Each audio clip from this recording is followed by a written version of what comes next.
Hey, those poems, they were depressing. It's hard to come on after that. They were depressing, guys. But they were good, and I know they were good because my nipples were hard the whole time.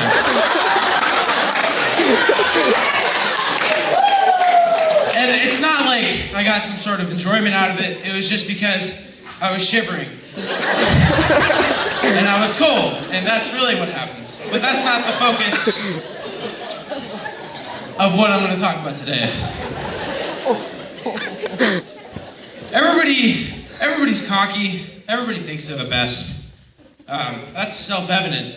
I'll be sitting in my fourth period speech class, and I'll be watching these people go, and I'll be like, man, I'm better than this guy.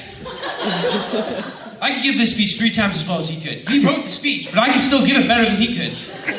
I'm way better than him. And it's not a good thing to be like that. It's not a good thing to think that you're better. But everybody does it, you know. And it's mostly from boredom that I sit there and do that. It's like in math class, I'll be really bored, because math is boring. I mean, especially, no offense, but if you have con, you fall asleep. I take a nap every day. I take a shower every day too in that class because he has a little spray bottle. Walks around. So, but you get really bored in class and you just start choosing people to hate. So you'll see some girl in the front row and you'll be like, man, I bet you she picks her nose. You'll see some guy, like, probably smells like farts. And there's no basis, like you've never talked to these people ever in your life. You have no connection to them. And there's no basis for it. You just choose somebody to hate. And it's not a good thing. It's not a good thing at all. Like, it's probably, like, if my therapist was here, because I have a lot of problems. If my therapist was here, he'd probably be like, no, that's not good. No, don't do that. So it's a fine line.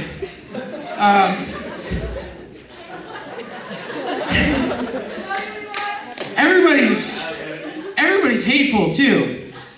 One of the most hateful people is my dad. And not that he hates me. Nobody calls CPS. He doesn't hate me. My father loves me, I think. Doesn't say it often. It's okay. It's tough love. My father loves me, and he's a hateful guy, and he's really angry a lot. He's really negative. But you get negative after living for 53 years. I'm not 53 years old, but I don't have to be to know that. I can look at people enough to see that, you know. And you see some 53-year-old guy in Walmart, he's just walking around, you know, this cart, his 2 kids under his feet. Groceries. Pay the bills. And he's just grumbling. And it happens a lot. You see that. If you look for it, you'll see it. I promise you. But with my dad, he gets angry a lot. So when he gets angry, he gets flustered. And it's the funniest thing. My dad is a hardcore atheist. He told me that he would kick me out of the house if I was Christian. Which I don't disagree with. I don't really care. But one day, we're driving home from a restaurant, I think. I don't know. But he was not in a great mood. And one of my less bright ideas, I decided to mess with him. So I was like, Dad, hey, I think I want to become Christian. And he stared at me, and like he's driving, he's staring at me. Road's here, he's staring at me. He's like, what? What'd you say? I'm like, I think I'm going to become Christian, Dad. Can you look at the road, please? I'd like to remain alive for this one. And he's like, no. And I was like, why not? And he's like, well, you know what, Levi? Because I think it's the stupidest thing since sliced bread. It was just dead silence. My sister was in the car too. Dead silence. We're just sitting there for a second. And then I just start laughing. Everybody starts laughing. And my dad tries to defend it. Of all the things, he's a stubborn man because he tried to defend it. He's like, well, you know, sliced bread is dumb. People should have to slice their own bread. Why is everybody so lazy? And I was like, Dad, that's not something you get to be angry about. That's not something you can think is stupid. I mean, seriously. But ever since then, in some sort of he got some sort of weird complex to try to back that one up, so he never bought sliced bread for another 3 weeks. It was the worst. I'd have to wake up 10 minutes earlier in the morning just so I could cut my bread for toast. It was awful. I hated it. But he did that. And my dad's an angry guy. He does things like that. My sister's an angry person too.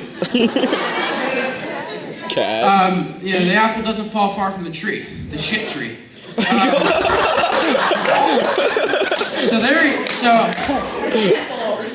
My sister, I'm from the shit tree too, guys, don't worry. My sister was angry. She was angry that I was alive when I was younger. As most older siblings are, that's not a thing that's uncommon. But she decided to make my life a living hell. Because we lived in this house that had been built in 1776. It's out in the middle of the woods. It was this old creaky house. Things were always creaking because the temperature changes, according to my dad. But my sister tried to convince me, or succeeded, that there were ghosts. So I remember one time she was sitting there, and we're walking down the stairs because we needed to walk down the stairs at 10 for some reason. We're walking down the stairs, and she says my name, but I thought it was a ghost. She's like, Levi. And I was like, did you hear that, Kat? She's like, oh yeah, I did. I think there was a ghost, Levi. And I was like, what? I was like, what's a ghost? She's like, people who die, but they don't go to heaven. Oh my God. And I was terrified at that point. I was like, oh my God. I was like, this ghost is gonna kill me, man. And since then, she started telling me stories. She's like, Levi, I walked out of my room last night to go to the bathroom, and I saw an old man standing by your door. And I was like, you did? She was like, yeah. And it got to the point where one time she stabbed me with a tack. Ran into her room as I was screaming, and then she runs out, my parents run up the stairs, and like, what's wrong? And my sister's like, Levi, he got stabbed, it was a ghost. And I was like, it was a ghost? Oh my God. Ah. That's it, everybody, thank you.